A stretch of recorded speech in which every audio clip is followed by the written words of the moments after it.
সপ্তম শ্রেণীর বাংলা পাঠ্যক্রমের আজকে তৃতীয় পর্বে আমরা আলোচনা করব চিরদিনের কবিতাটি, কবি সুকান্ত ভট্টাচার্যের লেখা।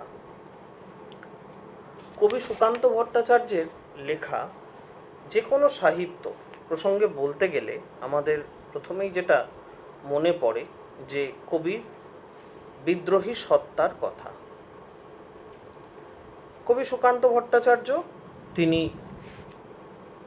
কিশোর কবি।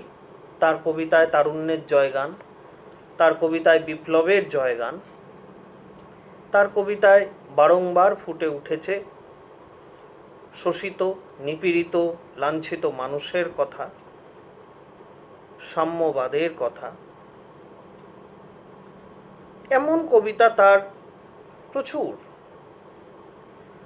সবথেকে বড় কথা, মাত্র 21 বছরের জীবন। এই 21 বছরের মধ্যে তিনি যেভাবে বাংলার সুশীল সাহিত্য সমাজে নিজের স্থান করে নিতে পেরেছিলেন, এ সাধারণভাবে চট করে কারোর পক্ষে করা সম্ভব নয়। এহেন কবি সুকান্ত ভট্টাচার্যের লেখা কাব্যগ্রন্থগুলির মধ্যে অবশ্যই খুব উল্লেখযোগ্য মিঠে কড়া, ছাড়পত্র, ঘুম নেই ইত্যাদি। আমাদের আলোচ্য যে কবিতাটি চিরদিনের, এই কবিতাটি কবির ঘুম নেই কাব্যগ্রন্থের অংশ। এবার আমরা আলোচনায় আসব প্রথমে যে চিরদিনের এই নামটা কেন, এবং এই কবিতার মধ্যে সেই চিরদিনের কি কি সত্তা জড়িত আছে। এই কবিতার নাম চিরদিনের কেন, এটাকে ব্যাখ্যা করার আগেও আমাদের এই কবিতায় ব্যবহৃত চিরদিনের অর্থাৎ চিরকালীন, আবহমানকালীন কি কি অনুষঙ্গ রয়েছে সেগুলো আমাদের খুঁজে দেখা দরকার। তাই আমরা নামকরণটায় না হয় শেষেই যাব। আগে বলি কবিতার সেই অনুষঙ্গগুলির কথা। কবিতাটা ভালো করে তোমরা বোঝার চেষ্টা করো আলোচনাগুলো, এবং যেগুলো যেগুলো আমার মনে হয় লিখে রাখার মতো, মানে শর্ট কোশ্চেনের জন্য প্রয়োজনীয় বা গুরুত্বপূর্ণ উপাদানসমূহ, সেগুলো তোমরা লিখে রেখো। চিরদিনের কাব্যগ্রন্থটি কবি সুকান্ত ভট্টাচার্যের লেখা ঘুম নেই কবিতাটি, চিরদিনের কবিতাটি কবি সুকান্ত ভট্টাচার্যের লেখা ঘুম নেই কাব্যগ্রন্থের অংশ। কবিতাটা শুরু করছি। এখানে বৃষ্টি মুখর লাজুক গায়ে এসে থেমে গেছে ব্যস্ত ঘড়ির কাঁটা। এই কবিতাটা পড়ানোর সময় বা পড়াতে গিয়ে আমাকে বিভিন্ন সময় বিভিন্ন বছর একটা প্রশ্নের খুব মুখোমুখি হতে হয় বারবার, যে কবি সুকান্ত ভট্টাচার্য তো বিপ্লবের কথা বলে গেছেন, কবি সুকান্ত ভট্টাচার্য বিদ্রোহের কথা বলে গেছেন, যা কিছু পঙ্কিল প্রাচীন সমস্ত কিছুকে ভেঙে তছনছ করে এক নতুনের জয়গানের কথা বলে গেছেন, কিন্তু তার লেখা এই কবিতাটি, তার লেখা চিরদিনের এই কবিতাটি, এর মধ্যে তো প্রকৃতির উপাদান বেশি, যেটা তার লেখার চরিত্র বিরোধী। আমি এটাই বলি যে এই ধরনের লেখা এ কিন্তু কবিদের পক্ষেই সম্ভব। এইরকম চিন্তা, যদি লেখার মধ্যে বৈচিত্র্যই না থাকলো তাহলে পরে তার কাব্য রীতি কখনো পূর্ণতা প্রাপ্ত হয় না।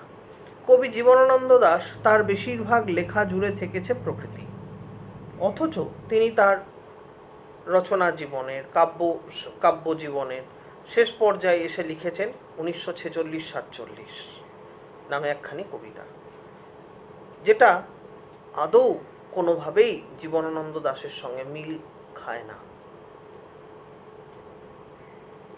কাজেই এগুলো কবি সাহিত্যিকদের নিজ নিজ বৈশিষ্ট্য বা ধর্ম। এখানে বৃষ্টি মুখর লাজুক গায়ে এসে থেমে গেছে ব্যস্ত ঘড়ির কাঁটা। কবি যে গ্রামটির কথা বলছেন, বৃষ্টি মুখরিত গ্রামে, বৃষ্টি শহরে পড়ে কিন্তু বৃষ্টি বোঝা যায় না, বৃষ্টি দেখা যায় না, কারণ এই শহরে উঁচু উঁচু ছাদগুলো আকাশের দিকে উঠে গেছে, তার ফাঁক দিয়ে এক চিলতে জায়গা, সেখান দিয়ে বৃষ্টির জল পড়ে এবং পড়ার পরই তা নর্দমা পথে বাহিত হয়ে যায়। কিন্তু গ্রামে সেই সবুজ গাছপালা, সেই কাদা মাটির পথ, আল পথ, মাইলের পর মাইল ফাঁকা জমি, তার মধ্যে যখন বৃষ্টি পড়ে সে এক অপূর্ব শোভা। এখানে বৃষ্টি মুখর লাজুক গাঁয়ে, লাজুক গাঁ কেন, লাজুক কেন? কারণ সে শহরের ব্যস্ততার সঙ্গে কমিউনিকেট করতে কোনোভাবেই আগ্রহী নয়, নিজেকে সকলের সামনে তুলে ধরতে সে কোনোভাবেই ইচ্ছুক নয়। ব্যস্ত ঘড়ির কাঁটা, এখানে বৃষ্টি মুখর লাজুক গাঁ এসে থেমে গেছে ব্যস্ত ঘড়ির কাঁটা। অর্থাৎ কবি বলছেন কি, ঘড়ির কাঁটা ব্যস্ত, কারণ সময় বহিয়া যায় নদীর স্রোতের প্রায়, তাই না? সবুজ মাঠেরা পথ দেয় পায়ে পায়ে, পায়ে পায়ে এখানে সবুজ মাঠেরা পথ দেয়, অর্থাৎ কি মাঠের মাঝখান দিয়ে দিয়ে আলপথ এখানে চলে গেছে, পথ নেই তবু এখানে যে পথ হাঁটা, অর্থাৎ পথ নেই এখানে, কেউ পথ বানিয়ে রাখেনি এখানে, যে পথ হাঁটা, যে নেই পথ সেই নেই পথ ধরেই এখানে হাঁটতে হয়, চলতে হয়। অর্থাৎ দুটো জমির মধ্যে কোনো ক্রমে অল্প সামান্য এক ফালি জায়গা রাখা হয়েছে, সেখান দিয়েই পথ হাঁটতে হয়। জোড়া দিঘি তার পাড়েতে তালের সারি, জোড়া দিঘি, গ্রামে জোড়া দিঘি, জোড়া পুকুর এগুলো থাকে, তার পাড়েতে তালের সারি, তাল গাছের সারি, এ তোমরা পড়েছ, তাল দিঘির কথা তোমরা পড়েছ তাল নবমী গল্পে। দূরে বাঁশঝাড়ে আত্মদানের সাড়া, এই দূরে বাঁশঝাড়ে আত্মদানের সাড়া অর্থাৎ কি, সেই বাঁশের মর্মর ধ্বনি, মর্মর ধ্বনি, দুভাবে এটা আমরা বলতে পারি। কারণ কবি ঠিক কি ইন্টেনশন নিয়ে, কি ঠিক চিন্তা করে লিখেছেন, এ তো আমাদের কারোর পক্ষেই বলা সম্ভব নয়। আমরা কবির চিন্তাটাকে আমরা ধারণায় বদলাতে পারি। বাঁশঝাড়ে আত্মদানের সাড়া কি, অর্থাৎ সেই ঝোড়ো হাওয়ায় বাঁশগুলো এদিক ওদিক দুলছে এবং সেখান থেকে একটা মর্মর ধ্বনি, অর্থাৎ যেন ভেঙে চুরে পড়বে এক্ষুনি, এরকম একটা ভাব সৃষ্টি হচ্ছে। আর না হলে পরে বাঁশঝাড়, যেখানে সাপেদের আড্ডা, সাপেরা বাঁশঝাড়েই থাকে, অর্থাৎ সেই সাপেরা ব্যাঙ ধরে খাচ্ছে, তার একটা মানে ব্যাঙেদের যে সেই শব্দ, গোঙানোর শব্দ, সেরকম একটা ধ্বনিও শোনা যায়। এটা আমি বললাম সম্পূর্ণভাবে ব্যক্তিগত অভিজ্ঞতা থেকে। এটা তোমাদেরও যদি কারুর সেরকম গ্রাম দেশের অভিজ্ঞতা থেকে থাকে তখন তোমরাও সেটা বুঝতে পারবে। পচা জল আর মশায় অহংকারী, নীরব এখানে অমর কিষান পাড়া। পচা জল আর মশা এই গ্রামের সম্বল। তাহলে দেখো এবার এই কবিতায় যে শুধু প্রকৃতির বর্ণনা নেই, এখানে রয়েছে কি বঞ্চনার কথা। পচা জল আর মশায় অহংকারী, এখানে সম্বল কি পচা জল আর মশা। নীরব এখানে অমর কিষান পাড়া, নীরব এখানে অর্থাৎ এখানে নীরব হয়ে গেছে অমর কিষান পাড়া। অমর কিষান মানে কিষানরা অমর এবং তাদের যে সেই পাড়া, কিষান পাড়া, হয়তো হতে পারে এখানে কিষানদের অমর বলছে, কিংবা হতে পারে অমর কিষান পাড়া, একটা কিষান পাড়া একটা জায়গা, কৃষকদের যে স্থান। নীরব হয়ে গেছে, খুব সম্ভবত ম্যালেরিয়ায় উজাড় হয়ে গেছে গ্রাম। আগেকার দিনে এই জিনিস প্রায় হতো, শরৎচন্দ্রের উপন্যাস পড়লে আমরা দেখতে পাই গ্রামকে গ্রাম উজাড় হয়ে যেত ম্যালেরিয়া, পক্স, কলেরা, ওলা ওঠা এই ধরনের রোগে। তাই অমর যে কিষান পাড়া, অমর যে কিষান বৃত্তি যাদের, তারা নীরব হয়ে গেছে, অর্থাৎ তারা সব মরে গেছে। এই গ্রামের পাশে মজা নদী 12 মাস, মজা পচে যাওয়া নদী 12 মাস ধরে, অর্থাৎ সেখানে জল থাকে না, মজা মানে পচে যাওয়া, তার স্রোতপথ বুঝে গেছে। বর্ষায় আজ বিদ্রোহ বুঝি করে, সেই জন্যই আজ বর্ষায় সে বিদ্রোহী হয়ে উঠেছে। দেখো কবির কবিতায় বিদ্রোহের কথা কিন্তু আছে। গোয়ালে পাঠায় ইশারা সবুজ ঘাস, আবার এই বর্ষায় সবুজ ঘাসে চারিদিক ভরে ওঠে। গোয়ালে ইশারা পাঠায় সবুজ ঘাস। সবুজ ঘাস গোয়ালে ইশারা পাঠাচ্ছে, এ গ্রাম নতুন সবুজ ঘাগরা পরে। ঘাগরা হচ্ছে কি মেয়েদের পরার একরকম পোশাক আর কি, রাজস্থান অঞ্চলের মহিলারা পরে নিম্নবাস হিসেবে অনেক ঘেরওলা এক ধরনের কাপড়, যেটাকে তারা কোমরে পেঁচিয়ে পরে। ঠিক আছে, ঘাগরা এবং চলি বলে, ঘাগরা চলি। সবুজ ঘাগরা পরে, অর্থাৎ সেই গ্রাম যেন সবুজ একটা ঘাগরা পরেছে। রাত্রি এখানে স্বাগত সান্ধ্য শাঁখে। রাত্রি এখানে স্বাগত সান্ধ্য শাঁখে, সন্ধ্যের শাঁখ রাত্রিকে ডাকে। তুলসী মঞ্চে দীপ জেলে গ্রামের বধূ শাঁখ বাজায়।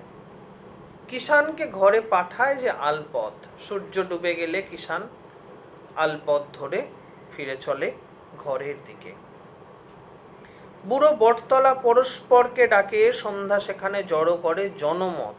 দেখো এখানেও কিন্তু সেই গ্রামের একটা সংঘবদ্ধতার চিত্র। বুড়ো বটতলা, গ্রামে আগেকার দিনে চণ্ডী মণ্ডপ থাকতো, দুর্গা মণ্ডপ থাকতো, বা এখনো হয়তো আছে। বটতলা ছিল, সেখানে সন্ধে হলে বা কিছু হলে, গ্রামে কোনো সমস্যা হলে সে গ্রামের যারা বৃদ্ধ বয়োজ্যেষ্ঠ ব্যক্তি তারা সকলে মিলে আলোচনার মাধ্যমে সেই সমস্যা সমাধান করে নেওয়ার চেষ্টা করে। তাহলে সেটাই হচ্ছে এখানে জনমত, অর্থাৎ এবং কারুর কিছু সমস্যা হলে সেই সমস্যা সমাধানেরও চেষ্টা করা হয়। দুর্ভিক্ষের আঁচল জড়ানো গ্রায়, এই গ্রামের লোক আজও সব কাজ করে।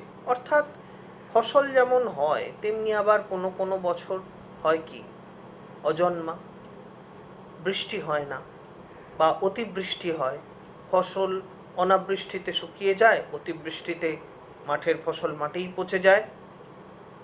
দুর্ভিক্ষের আঁচল জড়ানো গায়ে, সেরকমই গ্রামে মানুষদের গায়ে সেই দুর্ভিক্ষের যেন আঁচল জড়ানো, অর্থাৎ দুর্ভিক্ষ এদের নিত্যসঙ্গী। এ গ্রামের লোক আজও সব কাজ করে। এ গ্রামের লোক আজও পরিশ্রমী, আজও মেহনত করে এরা। কারণ কবির কথায় কি, এরাই হচ্ছে সেই শ্রেণীর লোক। কবি যাদেরকে কি বলেছেন, কবি গুরু রবীন্দ্রনাথ, এরা চিরকাল টানে দাঁড় ধরে থাকে হাল, এরা মাঠে মাঠে বীজ বনে পাকা ধান কাটে, এরা কাজ করে দেশ দেশান্তরে, অঙ্গ বঙ্গ কলিঙ্গের সমুদ্র নদীর ঘাটে ঘাটে, পাঞ্জাব বোম্বাই গুজরাটে। এ গ্রামের লোক আজও সব কাজ করে। কৃষক বধূরা ঢেঁকিকে নাচায় পায়, প্রতি সন্ধ্যায় দ্বীপ জ্বলে ঘরে ঘরে। কৃষক বধূরা ঢেঁকিকে নাচায় পায়, অর্থাৎ ঢেঁকিতে কি হয়, ধান ভাঙে। ধান ভাঙে এমনভাবে যে সেই ধানটা ভেঙে খোসাগুলো আলাদা হয়ে যায়। প্রতি সন্ধ্যায় দ্বীপ জ্বলে ঘরে ঘরে, সন্ধ্যায় সন্ধ্যা প্রদীপ জ্বলে ওঠে ঘরে ঘরে। রাত্রি হলেই দাওয়ার অন্ধকারে, দাওয়া আঙিনা উঠোনের অন্ধকারে, ঠাকুমা গল্প শোনায় যে নাতনিকে। ঠাকুমা বসে বসে তিনি তার নাতনিকে গল্প শোনান। কি গল্প? এ রূপকথার গল্প, ব্যঙ্গমা ব্যঙ্গমীর গল্প নয়। এ গল্প কি গল্প? কেমন করে সে আকালেতে গতবারে চলে গেল লোক দিশাহারা দিকে দিকে। কেমন করে সে আকালেতে গতবারে, আকাল মানে হচ্ছে দুর্ভিক্ষ, অর্থাৎ সেই দুর্ভিক্ষে, কাল তার আগে উপসর্গ যোগ করে আকাল, অর্থ পরিবর্তন ঘটলো কিন্তু, আকালেতে গতবারে চলে গেল লোক দিশাহারা দিকে দিকে, মানুষজন দিশাহারা হয়ে। কারণ কি, তার এখানে তো তারা কিছু পাচ্ছে না, বৃষ্টি নেই, কিছু নেই, অজন্মা চলছে। এখানে সকাল ঘোষিত পাখির গানে, সকাল হয় পাখির ডাকে। দেখো পাখির ডাকে সকাল হওয়া, এই যে এক কি অদ্ভুত অনুভূতি, এই তোমরা মানে যেখানে এরকম পরিবেশ সেখানে না গেলে বুঝতে পারবে না। গ্রামের দিকে যাদের যাওয়া বা রাত্রিবাস করার অভিজ্ঞতা আছে, দেশের বাড়ি রয়েছে, তারা বুঝতে পারবে। আমি বিভিন্ন ক্ষেত সময় জঙ্গলে টঙ্গলে বেড়াতে গিয়ে কখনো কখনো জঙ্গলের মধ্যে কটেজে যখন থেকেছি বা কিছু, তখন আমি এই জিনিসটা খুব মানে ভীষণভাবে আমি দেখেছি। কারণ জঙ্গলে যে সমস্ত কটেজগুলো কি হয়, সেগুলোর এক একটা দেওয়াল পুরো কাঁচের হয়, সেইখানে এসে পাখিরা ঠোক্কর দেয়। হ্যাঁ, এবং মানে তাদের যে একটা সিম্ফনি, একটা সম্মিলিত একটা সুরেলা ব্যাপার, এটা কিন্তু ভীষণভাবে ফিল করা যায়। কামার কুমোর তাঁতি তার কাজে জোটে, সবাই সবার কাজে জুটলো সারাটা দুপুর ক্ষেতের চাষির কানে। একটানা আর বিচিত্র ধ্বনি ওঠে সারাটা দুপুর ক্ষেতের চাষির কানে। ক্ষেতের চাষি, তার কানে ওই যে সে লাঙল চষছে, একটা মাটির থেকে যেন একটা বিচিত্র, একটা অদ্ভুত ধ্বনি উঠে আসে, অর্থাৎ চাষ করছে যে একটানা আর বিচিত্র, অদ্ভুত। কারণ কি, এ তো সত্যি কোনো ধ্বনি ওঠে না, অর্থাৎ সে মাটিকে যে চাষ করা হচ্ছে তার ভেতর থেকে একটা আওয়াজ যেন বেরিয়ে আসছে, সেটা সে যেন অনুভব করতে পারে। হঠাৎ সেদিন জল আনবার পথে কৃষক বধূ সে থমকে তাকায় পাশে। জল আনার পথে কৃষক বধূ সে থমকে তাকায়, ঘোমটা তুলে সে দেখে নেয় কোনো মতে, সে কোনোভাবে ঘোমটা তুলে দেখে নেয় কি সবুজ ফসলে। ঘোমটা সরিয়ে গ্রামের বধূ, সে যাচ্ছে পুকুর ঘাটে জল আনতে, সুতরাং তাকে তো একদম মানে ঢেকে ঢুকে সব মুখ টুক ঘোমটায় ঢেকে যেতে হয়, কিন্তু তবুও সবুজ ফসলে যে সুবর্ণ যুগের আগমন ঘটেছে, সে ঘোমটাটা সরিয়ে দেখে নেয়, কারণ ওই সবুজ ফসলের সঙ্গে তার সংসারের শান্তি, তার সংসারের সমৃদ্ধি, এগুলো জড়িত। তাহলে এই হচ্ছে বাংলার, এই হচ্ছে মানুষের, এই হচ্ছে গ্রাম জীবনের সনাতন চিত্র, আবহমানকালীন চিত্র। গ্রাম মানে শুধুমাত্রই সেই সুন্দর এক ভীষণ এক মানে সবুজের সমারোহ, সেখানে সব ভালো, এরম ব্যাপার নয়। ভালোও আছে, খারাপও আছে, সব মিলিয়েই জনজীবন, সব মিলিয়েই এই গ্রাম জীবন। তাই এই চিত্রটি কবি আমাদের সামনে তুলে ধরেছেন, যেখানে সবুজ ফসলের কথাও আছে, আবার যেখানে সে আকালেতে গতবারে চলে গেল লোক দিশাহারা দিকে দিকে, সে কথাও বলা আছে। তাই এই চিত্রটি আমাদের কাছে আবহমানকালীন, সনাতন, তাই কবিতার নামকরণ করা হয়েছে চিরদিনের। তাহলে চিরদিনের কবিতাটা আমরা পড়লাম, চিরদিনের কবিতাটা বাড়িতে পড়বে অবশ্যই, এবং শর্ট কোশ্চেনের যেহেতু গুরুত্ব একটু বেশি এখন, সেই জন্য এটা আমার বলা যে অবশ্যই কবিতা মুখস্থ করবে। আমরা আমাদের থার্ড টার্মের অপর একটি কবিতা পড়ব এখন, সেটা হচ্ছে দিন ফুরালো। কবি শঙ্খ ঘোষের লেখা দিন ফুরালো। কবি শঙ্খ ঘোষের লেখা দিন ফুরালো কবিতাটি নিয়ে আমি বিশেষ আলোচনায় যাব না, মোটামুটি অর্থটা বলে দিয়ে আমি ছেড়ে দেবো। কবি শঙ্খ ঘোষ সম্বন্ধে একটা কথা বলার, কবি শঙ্খ ঘোষ এখনও তিনি জীবিত, অনেক বয়স হয়ে গেছে, 80 বছর, 1932 সালে জন্ম, মানে 70 আর 20, 90, 88, 87, 88 বছর বয়স। যাই হোক, কবি শঙ্খ ঘোষের লেখার মধ্যে দিয়ে ফুটে উঠেছে শিশুদের জীবনযাপনের এক দুঃখ। দিন ফুরালে পরে কিভাবে তারা ফিরে যায় তাদের ঘরে। এই সুন্দর ফিরে যাওয়ার চিত্র দেখো তোমরা পড়েছো দ্য ইকোয়িং গ্রিন কবিতায়, এখানে যে চিত্রটা সেটা বেদনাহত একটা চিত্র। বাই দ্য ওয়ে বলে রাখি, কবি শঙ্খ ঘোষের এই শঙ্খ নামটি আসল নাম নয়, আসল নাম চিত্তপ্রিয় ঘোষ। তিনি শঙ্খ ঘোষ এই নাম নিয়ে লিখেছেন। এটাকে ছদ্মনাম বলতে পারি কিনা জানি না, কারণ চিত্তপ্রিয় ঘোষ এই নামটা উনি লেখা ছাড়া অন্য কোনো ক্ষেত্রেও ব্যবহার করেন বলে আমি শুনি, কিন্তু তার প্রকৃত নাম চিত্তপ্রিয় ঘোষ।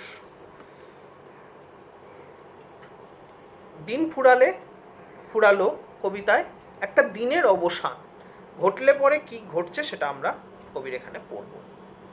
আর তোমরা এই যারা ভিডিও দেখছো এবং যাদের জন্য এই ভিডিওটা আমি করছি, তাদেরকে একটা কথা বলা, সেটা হচ্ছে এই যে দুটো কবিতা আমি দিলাম, এই কবিতাগুলো পড়ে বাড়িতে পড়ে এর একটা গদ্য রূপ, সাধারণ মানে যেটাকে আমরা সরলার্থ বা সারমর্ম বলি, একটা লিখে রাখবে।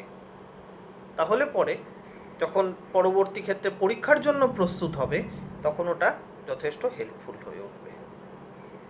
সূর্যি নাকি সত্যি নিজের ইচ্ছে ডুব দিয়েছে। সূর্যি নাকি সত্যি, অর্থাৎ সূর্য ডুব দিয়েছে নিজের ইচ্ছে, কি জানি, কবির সন্দেহ হবে বা ছেলেদের সন্দেহ আছে। সন্ধে হলো, দুচ্ছাই, আকাশ জুড়ে এক্ষুনি এক ঈশ্বর চমকে দেবেন লক্ষ রঙের দৃশ্য। অর্থাৎ সূর্য যখন অস্ত যায়, গোধূলি বেলা যেটাকে বলা হয়, সেই সময় এক ঈশ্বর অর্থাৎ এক সর্বশক্তিমান কেউ, তিনি আকাশটাকে চমকে দেবেন, অর্থাৎ তিনি আকাশে রাঙিয়ে দেবেন লক্ষ রঙের দৃশ্যে, হাজার হাজার লক্ষ লক্ষ রং তিনি ছড়িয়ে দেবেন। লক্ষ বাতা হতেও পারে 100, হয়তো লক্ষ নয়, হয়তো 100। কেই বা খুলে দেখছে রঙের বাক্স, অর্থাৎ সেখানে সেই ঈশ্বরের কাছে যে রঙের বাক্স আছে সেখান থেকে তিনি একটি একটি করে রং যে নিয়ে আকাশের বুকে আবিরের মতন উড়িয়ে দিচ্ছেন এবং আকাশে সেই ছোপ ধরে যাচ্ছে। কে সেই রঙের বাক্সই বা খুলে দেখছে? আমরা কি আর দেখতে পাবো ভাবছো? অর্থাৎ আমরা কি আর দেখতে পাবো? তা নয়। বাপ মায়েরা যাবেই তবে মুচ্ছ, আমরা দেখতে পাবো মানে কি, এখানে শিশুরা বলছে আমরা কি দেখতে পাবো না, আমরা দেখতে পাবো না। কারণ আমরা যদি দেখার জন্য বাইরে থাকি, বিকেল হয়ে যাওয়ার পর সেই গোধূলি হয়ে আস্তে আস্তে কীভাবে সন্ধ্যের গাঢ় অন্ধকার আকাশ গ্রাস করে ফেলছে, আমরা যদি সেইটা দেখার জন্য বাইরে থাকি, বাপ মায়েরা যাবেই তবে মূর্ছ, বাপ মায়েরা তাহলে বাবা মায়েরা মূর্ছা যাবে। কারণ ছেলে এত বিকেল হয়ে সন্ধে হয়ে গেল, এখনো ঘরে আসছে না, পড়তে বসছে না, কি অন্যায়। তাই মূর্ছা থেকে মূর্ছ।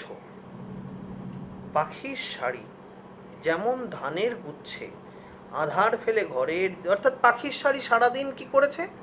ধানের গুচ্ছে গুচ্ছে, অর্থাৎ সেই মাঠে খেতে ফসলে ঘুরে তারা কি করেছে না, তাদের সারাদিনের খাদ্যটুকু জোগাড় করেছে, খেয়েছে। পাখিরা কি করে? তারা নিজেরা খায় যতটা পারে, এবার সেটাকে সবটা তারা পেটে নেয় না, তা গলার কাছে জমিয়ে রাখে কিছুটা, তারা নিয়ে গিয়ে সেইটাকে তরলীকৃত অবস্থায় তাদের সন্তানদের খাওয়ায়, পাখির ছানাদের খাওয়ায়।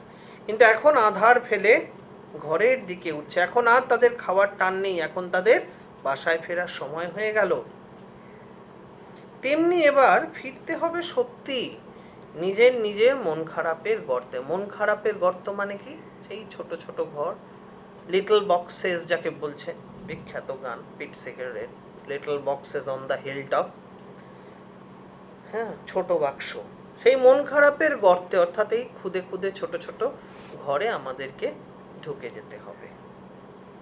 বলবে বাবা এইটুকু সব বাচ্চা, বাবা বলবেন কি বলবেন, এইটুকু সব বাচ্চা দিন ফুরলেও মাঠ ছাড়ে না। আচ্ছা, অর্থাৎ আচ্ছা বেয়াদব ছেলে, দিন ফুরিয়ে গেল, বলা হয়েছে বারবার যে 6টা বাজলেই বাড়ি ঢুকে পড়বে, কোথায় 6:30 বেজে গেল, আজ ধোলাই হবে। দিন ফুরলেও মাঠ ছাড়ে না। মা বলবে ঠ্যাং দুটো কি কুচ্ছিত। এবার মাঠঘাট থেকে খেলে ধুলে এসছে, হাত পা তো আর স্বাভাবিকভাবেই স্যানিটাইজ করা হাত পা নয়, তো নোংরা কাদামাখা হাত পা, এক গঙ্গা জল দিয়ে তাই ধুচ্ছি। অর্থাৎ অল্প স্বল্প জল নয়, এক গঙ্গা মানে কি? এক গঙ্গা কথাটা কেন ব্যবহার করা হয়েছে? দুটো অর্থে। একটা হচ্ছে এক গঙ্গা মানে গঙ্গার প্রচুর জল, সেই অর্থে প্রাচুর্য অর্থে এক গঙ্গা। আবার গঙ্গা কি আমরা আমাদের হিন্দু বিশ্বাস অনুসারে কি মনে করা হয়? গঙ্গা হচ্ছে কলুষ নাশিনী, তাই এক গঙ্গা জল দিয়ে সেই পা ধুচ্ছে যাতে নোংরাও দূর হয়, আর এই যে খেলে ধুলে এলো অপবিত্র যা কিছু কলঙ্কিত স্টিগমা সেগুলোও যেন দূর হয়ে যায়। তাহলে এই হলো দিন ফুরালো কবিতাটা। এই কবিতাটা পড়ে, এই কবিতাটার সেই যে সিনপসিস আমরা বললাম সেরকমভাবে একটা লিখে রাখবে। পরবর্তী বাংলা কবিতা আমরা যেটা পড়ব সেটা খুব গুরুত্বপূর্ণ একটি কবিতা, ভারত তীর্থ, এবং সেই কবিতাটা পড়ার জন্য বিশেষভাবে প্রস্তুতি দরকার, এবং সেটা আমি হয়তো 1 সপ্তাহ বা 2 সপ্তাহ মতন পরে আমি সেইটা আপলোড করব। আজকে এই পর্যন্ত রইল, সবাই ভালো থেকো।